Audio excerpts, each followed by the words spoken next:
online. And in the good old days, when you actually had to go somewhere to give a talk, if you're giving a talk at a new place or a different place, you could cheerfully and confidently give the same talk you gave last week to another group on the grounds that it's a different group of people. But when it's online, you just don't know. Anybody could turn up. So this year, what I've been doing is I've got a number of online talks in different places for different groups. And in all of these, I'm going through a series. It's a series of talks on mindfulness. And if you want to see the details, they're on the website. If you go onto my website, patrickkearney.net, onto the events page, and it's got all the talks in chronological order, where they are, and so on. And also, I'd like to begin with the talk. On each of those, I've advertised that we begin with the talk. So this is for people who want to know, when do I tune into the talk? Well, it's at the beginning. That makes it a bit easier. And also sometimes what we do in the meditation might be influenced by the talk. So tonight we'll start with the talk, and we'll have questions. Then we'll go on to the meditation period. So does that sound feasible? Are we on board? Okay. So let's begin. Last time at Melbourne Insight, I talked about establishing mindfulness. And the idea here is we're going through a series of discussions about the mindfulness, the role of mindfulness, the nature of mindfulness, by looking at different ways in which the Buddha himself talks about it, and taking up different images and expanding those. And tonight we're going to look at mindfulness as guard, the function of mindfulness as guarding the mind or guarding the heart, the citta. And this is important in part because it shows us the very clear link between the practice of mindfulness on the one hand and living an ethical life on the other. So here we're starting with the image of the frontier city that the Buddha gives. This is taken from the simile of the parrot tree, Samyutta Nikaya 35-245. Suppose a king had a frontier city with strong ramparts, walls, and arches, and with 6 gates. The gatekeeper posted there would be wise, experienced, intelligent, one who keeps out strangers and admits acquaintances. So this is the basic image.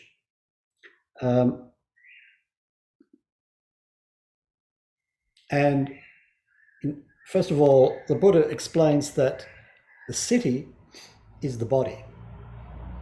But of course, when the Buddha says body, he means the sentient body. The body that is aware, the body that feels. So the city is the sentient body, and the 6 gates are the 6 sense fields, and the gatekeeper is mindfulness.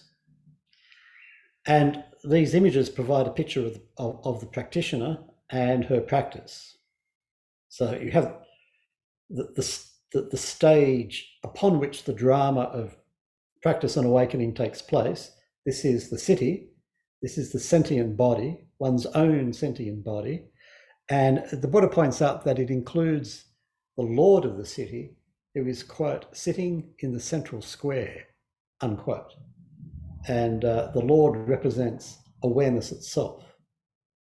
So it's the core, and it's awareness at the center, as the coordinating center of the city. So again, the city is the body. This is the sentient body, what the Buddha calls satvijnana kaya, and it's physical in that it is sustained by food, and subject to death. And it's psychological in that it is aware and subject to pain. And in these kinds of images that the Buddha uses, one thing that comes out is his very strong affirmation of the essential physicality of the human being. And I think this is really important to get a sense of what the Buddha is talking about, that his view of human nature, of the human being, is very strongly physical. And this contrasts with the classical European tradition that tends to divide the human being into body on the one side, and then mind, and in fact, on top of that, even spirit on the other side. And the center of the human being is in mind or spirit, not in body. The body is what we have to put up with in order to be fully human. But for the Buddha, no, that's not the case. The body is at the very center, but it's the sentient body. It's the body which is aware, the body which feels. So, for example, when we come to practice meditation, we do not do so just with the mind. We practice with the whole package, the physical mind, sentient body. And of course, this is something obvious to every practitioner as soon as you sit down and try to meditate. So this is the city. And it's a frontier city, strongly defended. In other words, this city is on the edge and it's expecting trouble. And perhaps it's planning to push the frontier deeper into enemy territory. So here we find an image that fits in with the traditional way of talking about meditation practice as war. This is a metaphor very common in the traditions, but very unfashionable for our time. We tend not to go for that. It's not very attractive, really. In fact, one of my main teachers, Sayadaw U Pandita, used to come up with this: meditation is war. And one time, it wasn't in Burma. It was when he was in Nepal, and he's teaching a group of practitioners. He was going on about this meditation is war image. And when he was giving Dharma talks, but especially when he was saying something, which he knew was controversial and would stir up the meditators, he would stop and ask for affirmation. I think he was just deliberately stirring the pot. So he did this, and he zeroed in on one of the meditators. There was a woman, and he said, "And what do you think? Do you think meditation is war? Do you agree?" Now, he's doing this in the context where you never disagree with the Sayadaw. You don't do that. And her response came back. She said, "Well, actually, Sayadaw, to me, meditation is more like a relationship." And there was a moment of silence in the hall. And then the Sayadaw says, "Yes, I think you're right about that." And then he moved on. So this meditation as war doesn't quite fit, but it's very much traditional. And to understand what it's getting at, the war is the war between the unwholesome and the wholesome, between the akusala and the kusala. In other words, it's fundamentally ethical in its nature. And sometimes in our practice, it appears that the unwholesome is winning. And the job of the frontier city is to push back the unwholesome and win more territory for the wholesome. Push back the akusala and win more territory for the kusala. So this brings us to the Buddha's approach to ethics, which we need to have a sense of, are very different to our tradition. Western ethics is based fundamentally on the Ten Commandments. And the idea of the Ten Commandments, the important thing isn't that there's 10 of them, it's the fact that they are orders from above. So virtue or ethical behavior and ethical life is a life of obedience. We obey the commands, and then we're doing okay. We disobey the commands, we're not doing okay. And of course, who decides what is right, what is wrong? Well, it's him upstairs who's giving the orders. It's not up to us. But the Buddha's approach is very different, because for him, there's no one upstairs who's in charge. And take, for example, the classical 5 precepts, the Pancha Sila. Now, this word precept is actually not a very good translation of what the Buddha is getting at. Pancha Sila is ethics, Pancha is 5, so it's the 5-fold ethics. But this system of ethics, which is the Buddha's basic teaching of ethics for lay people, consists of 5 sikkhapada. Now, a sikkhapada is not an order. It's a pada, way or path, and pada, you notice, is essentially the same word as our path. It's cognate with path, which involves sikka, and sikka is training. So these are paths of training, ways of training. They're not orders. So you cannot disobey a sikkhapada, because it's not an order. If you decide to take up training, let's say you decide to take up meditation, just for a radical suggestion. Let's say you decide, I'm going to take this seriously, I'm going to meditate 30 minutes every day. Let's say one day you think, oh, not today. So you don't do it. Now you've failed to fulfill your sikkhapada. Have you disobeyed anybody? No. You're just not fulfilling a commitment that you have made. And you might decide, well, this commitment's unreasonable. I'll change it. I'll change my training. It's a completely different approach. We're not talking about orders here. We're talking about how we train. And of course, mindfulness is an aspect of this training. Now, the Buddha's path is divided into the 3 trainings of ethics, meditation, wisdom. Sila, samadhi, panya. So sila is the broad term that covers the whole area of ethics and morality and so on. Now, if we get down to it, what do we mean by ethics? What is it about? The concern of ethics is how we live. So we could express this as saying that the central ethical question that all humans face is, how shall I live? What do I do with this life? Now, each of us has faced this question, and each of us has developed our own answer to it. The answer to it is how we are living now, how we are living today. This is our answer to this question. So this is a universal question. And this is how the Buddha himself, how he talked about this question. The way he puts it is, what is wholesome? What is unwholesome? What is praiseworthy? What is blamable? What ought I to do? What ought I not to do? What, having done it, will bring me harm and suffering over the long term? And what will bring me welfare and happiness over the long term? Now, if you're looking for this question, it's in Lakkhana Sutta, number 30 in Digha Nikaya. So you see that for the Buddha, the central question is all about how should we live, and in particular, how can we live well and happily over the long term?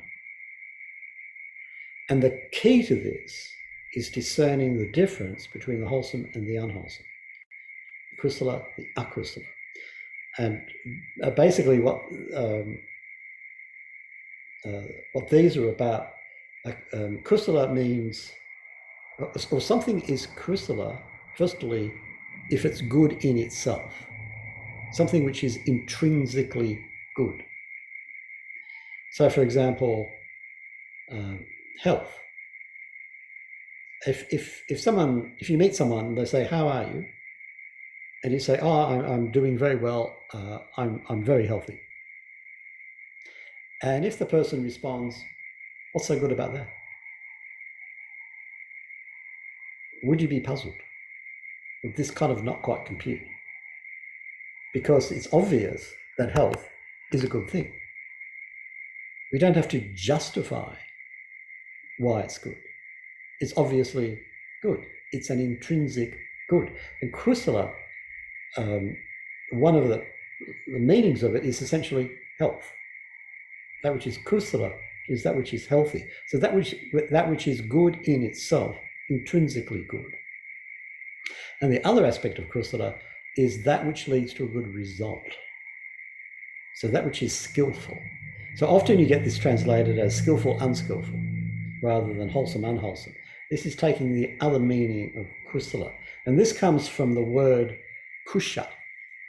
And kusha is a kind of grass that grows in northern India and elsewhere, I presume.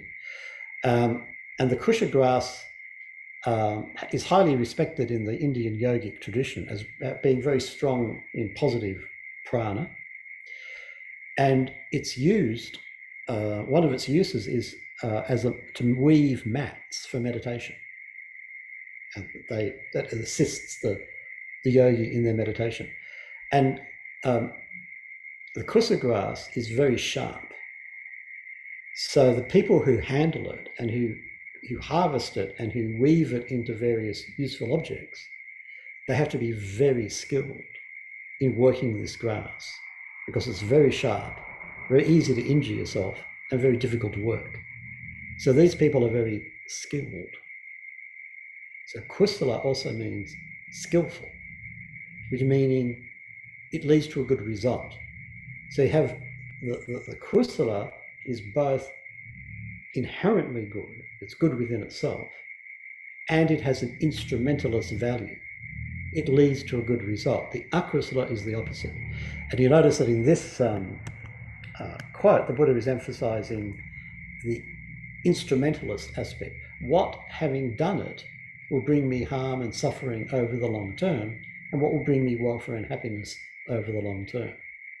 And so you notice that the ethical project is how do I construct a life that enables me to live well and happily over the long term. And this is the essence of the Buddha's project. Does that make sense? Any questions about that?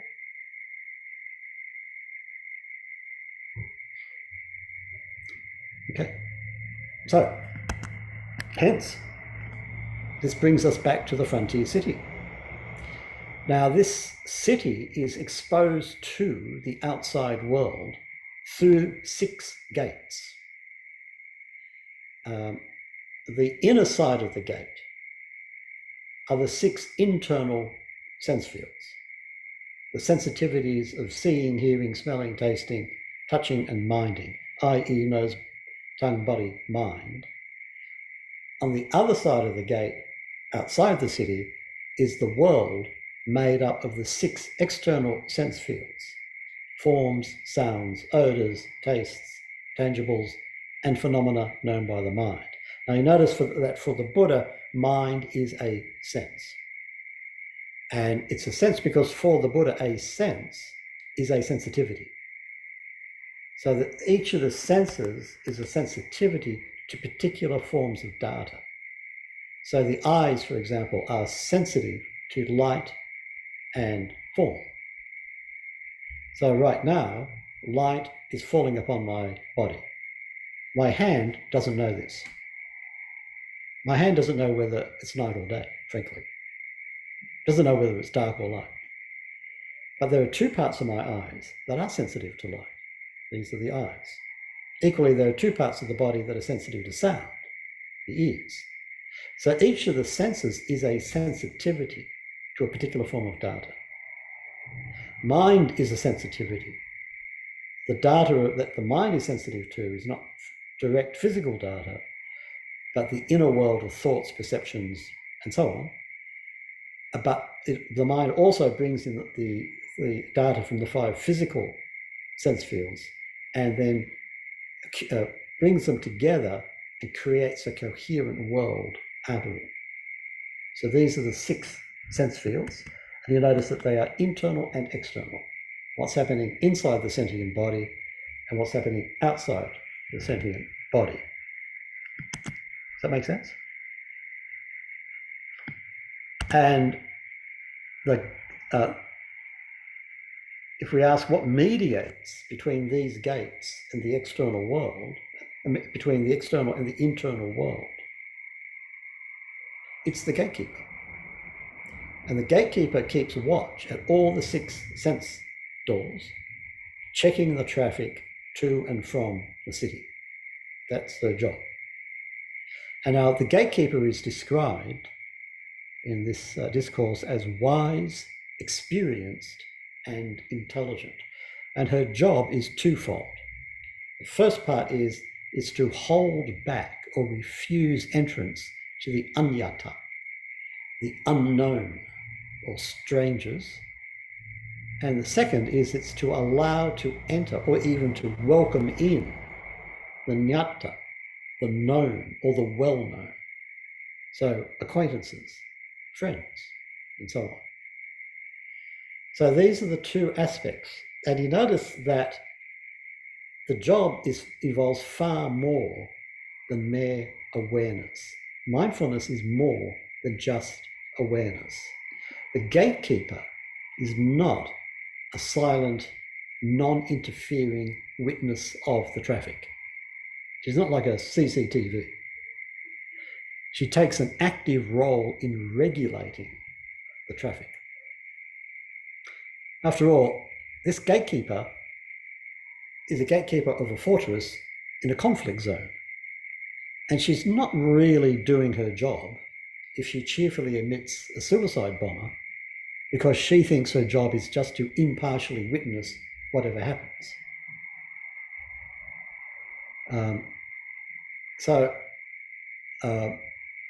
Sometimes people think that we should avoid all judgment when we practice meditation. Now, certainly judgments can be dangerous, particularly when they're based on our habitual drives and delusions. But judgment in the sense of discernment is central to our practice. Actually, this reminds me of a story of something I witnessed many years ago at Mahasi Center in Burma, where I was, I had ordained, I was a monk, a bhikkhu, practicing meditation along with other foreign bhikkhus.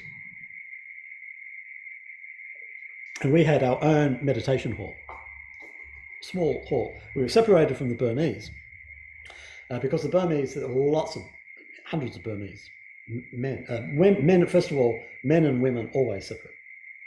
There's one side I've explained, men and women sharing a dance hall, fine. Sharing a meditation hall, no. So men and women have their own halls, which is actually very good for the women, because frankly, the atmosphere in the women's hall was always a lot better than the men's hall, but that's another story. And we were separated from the Burmese men because the Burmese were so delighted to see foreign meditators that every day, at least one person would come up and say, "Oh, you're a foreigner. Where do you come from? Oh, it's so wonderful you've converted to Buddhism. Are you going to teach this when you go back? Blah, blah, blah, blah, blah," which was incredibly distracting. So we were segregated. So we had this little hall. And it was hot season. And in the center of this hall, in the ceiling, there was a fan. And on the wall, there were the controls of the fan. And one of the meditators was a rather eccentric senior Korean monk who would, when he would come into the hall to practice, he would sit right under the fan and he would turn the fan on full blast. And the fan would just pound down on him. He was in this gale, his robes are flapping all over the place. The noise was horrendous. The wind for everybody else was horrendous. But he would just sit there and enter into some kind of samadhi. It was astonishing. Now, one of the other meditators was a very sensitive chap who really didn't like this. And it got him quite agitated, this whole business of the gale. So one day he gets up and he goes to the wall and he goes click, click, click, click, click. And he turns the controls down to 1. So now the fan is just going very gently around and around in this nice breeze. Everybody's going, this is good. But sometime later, you could see that the Korean monk come out of his samadhi, come look around, and then get up, go over to the controls, go boom, boom, boom, boom, boom, bang, full blasting in. You turn, sit there.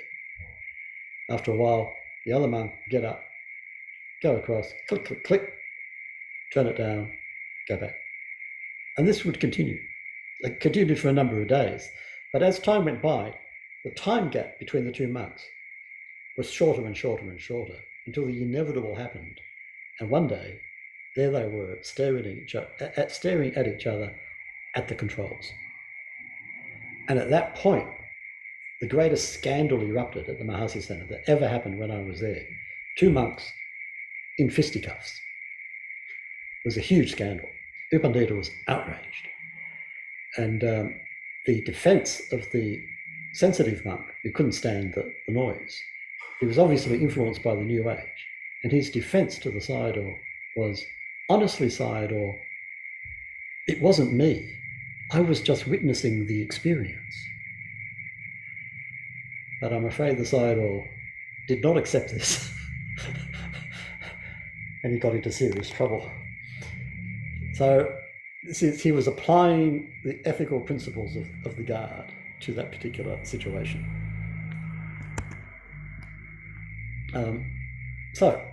Mindfulness is associated with wisdom, experience, intelligence. In other words, it's associated with what can be learned, what can be absorbed over time. So mindfulness does not just witness. It actively assesses whoever is at the gate, admits some, refuses admission to others. So the job of mindfulness is to recognize. And recognition needs experience gained over time. Now, on her first day on the job, mindfulness cannot recognize anyone. And so will make mistakes by admitting those who should not be admitted and excluding those who should not be excluded. But mindfulness learns from experience gained over time, and it becomes increasingly discerning and discriminating.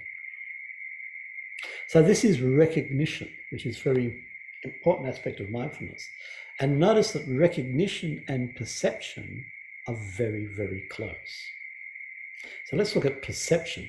In Pali, this is sanya, and it's very important in the Buddha's teaching. It's one of the five aggregates that make up our sense of self, for example.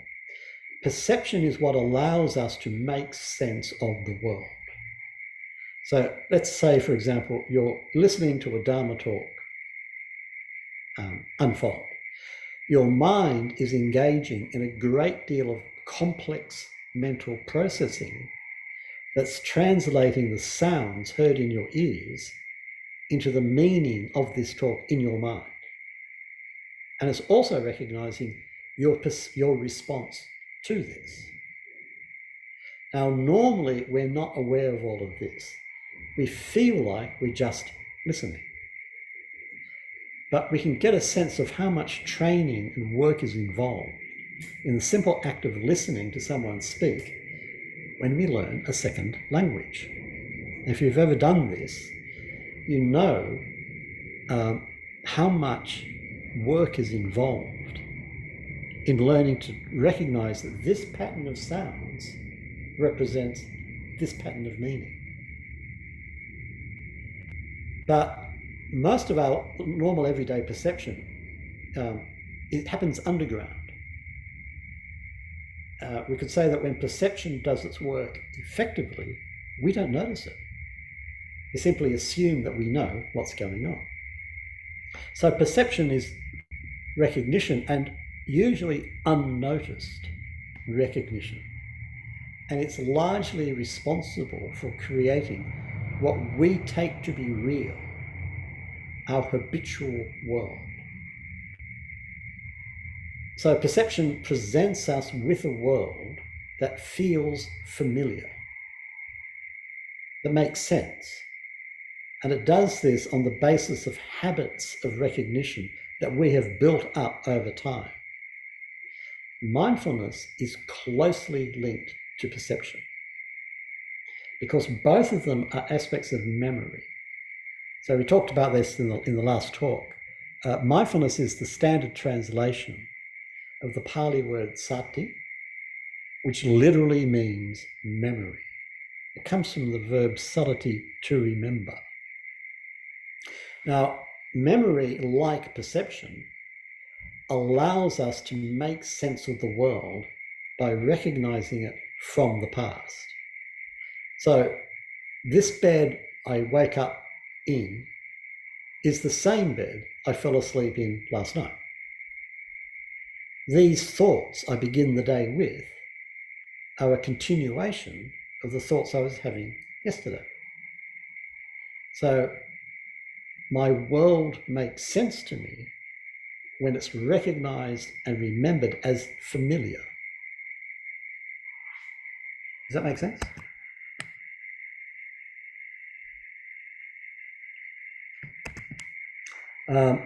But mindfulness as memory operates differently from perception. Now, it's definitely close to perception. According to the Abhidhamma is the post-Buddha systematic philosophy psychology of early Buddhism. Very sophisticated, very intellectual.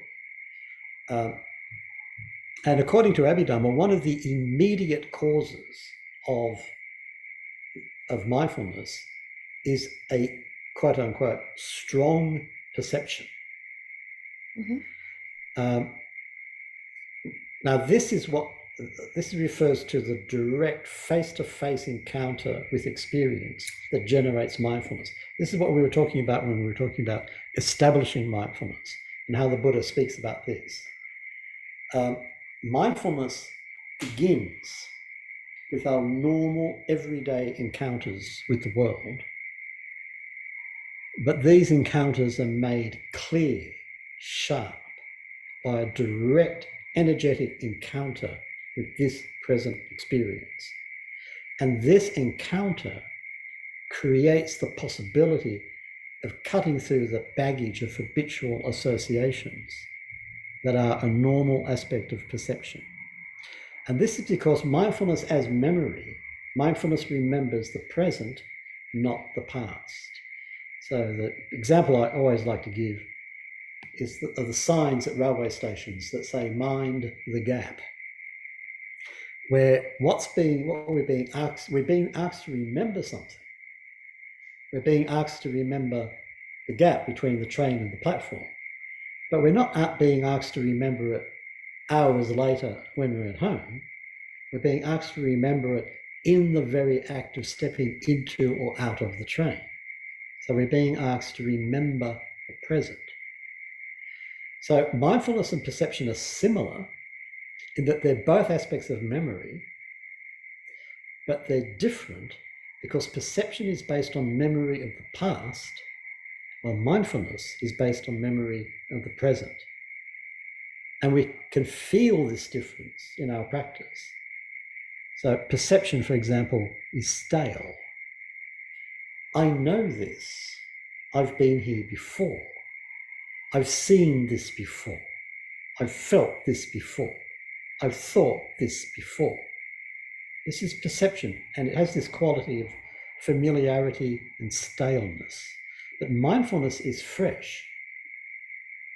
Now, those of you who have done meditation retreats, you know that practitioners who are doing a lot of mindfulness practice often come to a point where they say that the world appears as fresh and new. So the sky seems bluer than before, the rain seems wetter, the plants seem greener, the creatures seem more alive. So we recognize these things. We know we've seen and felt them before. We know this is the sky and that's the plants and so on. But they are new. They are fresh, they're clear, they are absorbing. And this sense of the newness of things is a flavor of mindfulness because it's established firmly on the present rather than the past. But when mindfulness is relatively weak and perception dominates, our reactions, our responses are the habitual responses we've built up over a long time. When mindfulness dominates, our encounter with the world is so direct and clear that our habitual associations don't have the opportunity to take over. So of course they arise, but they can be recognized, they can be remembered as just associations, nothing else. Just habits, nothing else. So mindfulness continues to remember this encounter by returning again and again to its directness. This is what's happening right now. And this widens our awareness. So we don't just know the world, we know that we know the world. And this gives us the opportunity to understand how we know the world. So when our habitual perceptions take over, they do so through forgetfulness. So we forget and we slip into habit. And we do this again and again in our meditation practice. And in this state we know, but we don't know that we know. And we've lost touch with this understanding. And when this happens, our ready-made habitual perceptions are again defining reality for us. Then we remember, oh, that's right, I'm meditating. Mindfulness returns. We remember that this experience now is just this experience now. So suddenly we find ourselves in a world that is new. It's not the product of habit. So let's take an example. I'm tracking my meditation object, let's say breathing or whatever it is, and then I slip into habitual thinking. Now, when this happens, the thinking presents me with a world that is so familiar that I don't even think to question its reality. I don't even know that I'm thinking. I take it for granted so much. Have you noticed that when you slide into thinking when you're meditating, at first you don't know that you're thinking. And then suddenly I realize that I'm thinking. Now, this is where mindfulness kicks in with that realization, oh, this is what's happening. And as a practitioner, I might actively aware or note the thinking itself and even name it. So, oh, thinking, or a thought is just a thought. Now I'm not just thinking. I am aware of thinking. And I'm open to recognizing that this familiar world that thinking provides is a fiction. It's the product of a restless and a driven mind. And when I realize this, it's easier to drop the thought and ground myself again on the felt flow of experience. In other words, using our image, the gatekeeper has just decided to close the gate on this particular traveler. And mindfulness provides the foundation for the gatekeeper's judgment. So mindfulness as gatekeeper takes this understanding of the thinking mind one step further. Now, this is the ethical dimension. I recognize that the thoughts that entangle me in an imagined world that I take to be real. So I recognize that the thoughts that break the continuity of awareness by plunging me into habitual mind spin, the thoughts that present me with an imagined world that I take to be real, the thoughts that are my habitual mind spin, these thoughts are unwholesome. They are akusala. For example, let's say I'm having a hard time with the meditation practice. I might find myself slipping into the thought, I can't do this. It's too hard. Others can do this, but I can't. So these thoughts are feeding our sense of self, and they solidify us as someone defined by the past who can never move beyond that past. And these are thoughts that do not move me along the path to awakening. But what mindfulness gives is the opportunity to recognize what's really going on. And there we have thoughts that represent this conceptual recognition of what's really going on. For example, oh, I'm caught up in thinking again. Where was I before this happened? So these thoughts are wholesome. They're wholesome because first of all, they're closer to the actual felt reality of the present. And they're the product of mindfulness, energy, investigation, not a solidified sense of self defined by the past. And they lead me in a much more wholesome direction, a much better direction. So it's the gatekeeper who's discerning all this. The gatekeeper who makes the judgment, who creates the distinction between what is wholesome, what is unwholesome, as she learns to recognize who to admit and who to refuse. And this recognition is also perception, but it's a perception reshaped, educated by mindfulness. Now, both mindfulness and perception are based on memory, because it's memory which allows a judgment. And of course, strictly speaking, we're always making judgments. Even the idea that we should not be making judgments is a judgment. So mindfulness allows the emergence of judgment partnered with wisdom, understanding, discernment. And this is judgment, or we could say discernment, that is more in tune with reality than our habitual judgments, the long-standing products of our delusion. This discernment helps us guard and guide the mind. Okay, any questions or comments?